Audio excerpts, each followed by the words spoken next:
सरगोशियों वाली अलमारी।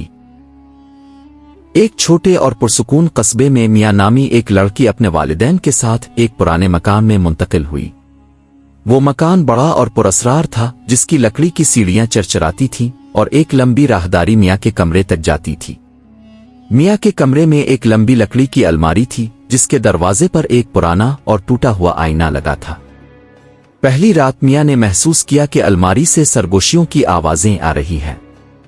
इसने कान लगाकर दरवाजे के पास सुनने की कोशिश की, लेकिन आवाजें बंद हो गईं। ये सिर्फ मेरा वहम होगा, मियां ने सोचा और सोने चली गई।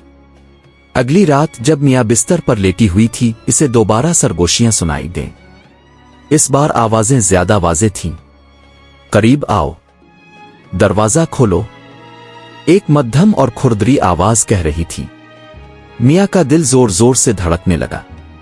वो अपने वालिदैन को बुलाने के लिए भागना चाहती थी, लेकिन तजस्सुस ने इसे रोक लिया।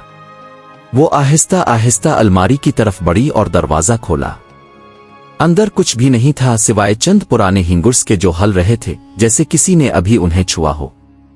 इस रात मियां ने ख्वाब में एक सायादार शख्सियत देखी, जिसकी आंखें चमक रही थीं।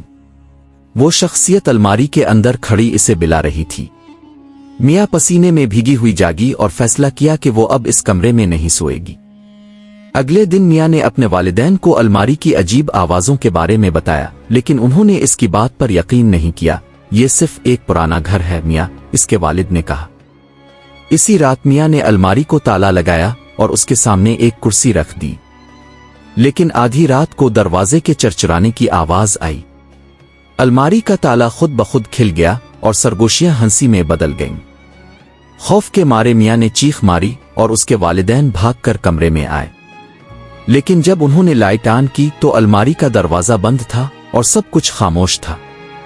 अगली सुबह वालिदैन ने फैसला किया कि वो अलमारी को कमरे से हटा देंगे।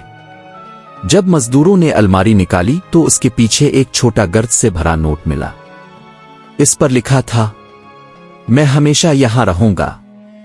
इसके बाद मियां का खानदान अगले ही दिन वो मकान छोड़कर कहीं और मुंतकिल हो गया, अलमारी और उसकी सरगोशियों को हमेशा के लिए पीछे छोड़कर।